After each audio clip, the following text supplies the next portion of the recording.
This teaching will change your life. It will change how you look at things and how you do certain things. And it will also bring about the prospect of you actually succeeding. Okay? And that is the dimensions, the three dimensions of life, or the three levels of living life. Okay? Now, if you are a very good Bible student, you will come to understand from scripture when you read quite a lot that there are three forms of life. And these three forms of life, luckily enough, the human being possesses them. Okay? The human being, as long as he is a human and is still alive and is still on the earth and is still walking in the flesh, he possesses these three forms of life. Now, the first form of life, which is the most basal, or it is the basal form, it is the primal form, is the bios kind of life. It is biological. It is the biology. It is the biology. Okay. So now it also has its own exploits. So things to do with the feelings, rage, anger, physical beauty, sexual urges, and food, and all that kind of stuff. They are all around this form of life called the bios. In fact, much of the world's activity is based on that. Is based on the bios kind of life, advancing the bios kind of life. Perhaps you've also been living like that, and that perhaps maybe in the past you decided to sin against God, to do what God would consider sin, simply because your bios life was screaming out loud and it drowned out the other two forms of life that you possess. Okay, so men still, because they want to have enough, or they want to have what they don't have, perhaps maybe they have been hungry, so they have been forced into stealing to satisfy the urges and the desires of the bios life. Okay, now young girls will go for anything to enlarge their hips or their bums, or they do whatever they do, you see, to make their lips pout out a little bit more, just because they want to have that physical attraction. So they labor, they live throughout life, all the days of their lives, doing one thing, that is to look appealing. So they invest a lot in their bios life, in how they look.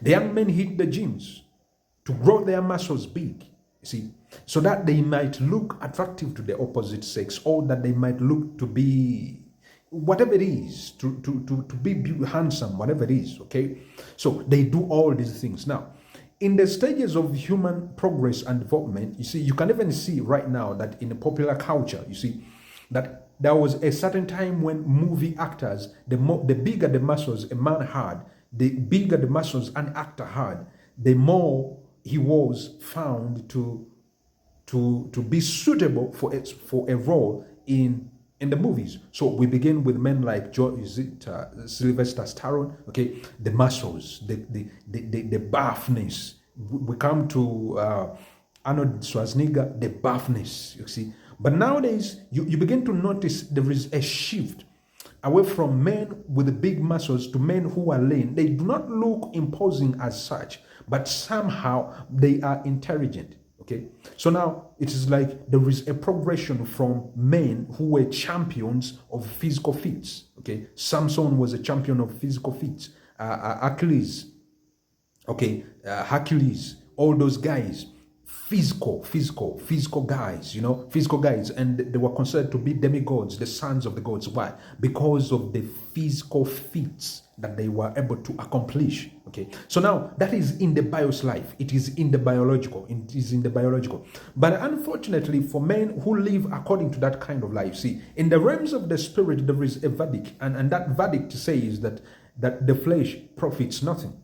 So if you invest quite a lot in your flesh, if you invest a lot in your appearances, in your wigs, I'm not saying that you should look ugly.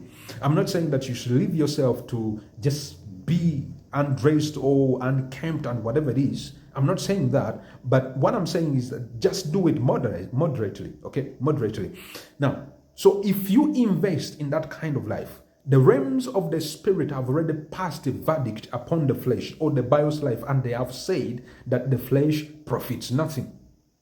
So if you are investing in the flesh, if what you do is so that you can eat, and because you must eat, you can do anything for you to eat. For the sisters, that you can sleep around and do whatever it is for you to eat, to survive. If that is your kind of life, you are a servant of the biological form of life. It is the animalistic. It is the least. It is the basest. Okay? It is the basest. It is unthinking. It is illogical. Okay? It is illogical. Now, there is always that test, you see.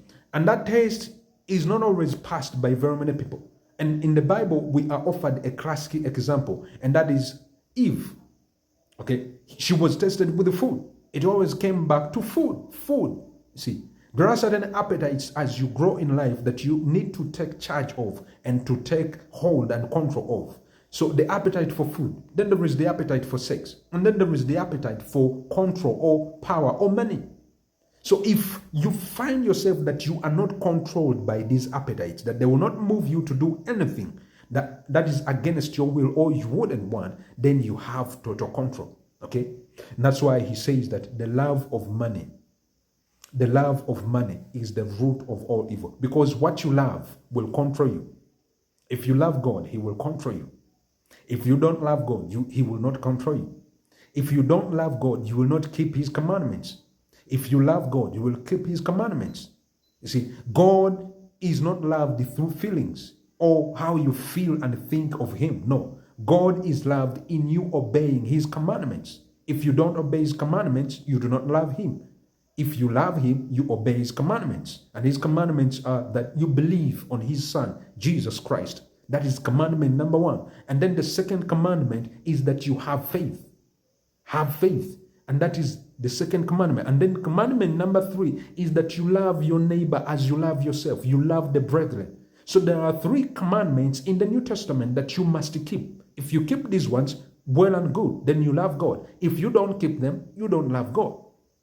Okay, so now let's get back to the other dimension of life. So there is the dimension of life, which is the bios. And then you, from the bios and with all the feet, so the athletics, the guys who play basketball, you see, I'm 1.75 centimeters tall, so I cannot go and play basketball. But the guys who are playing basketball are 7 feet tall, 6 feet tall.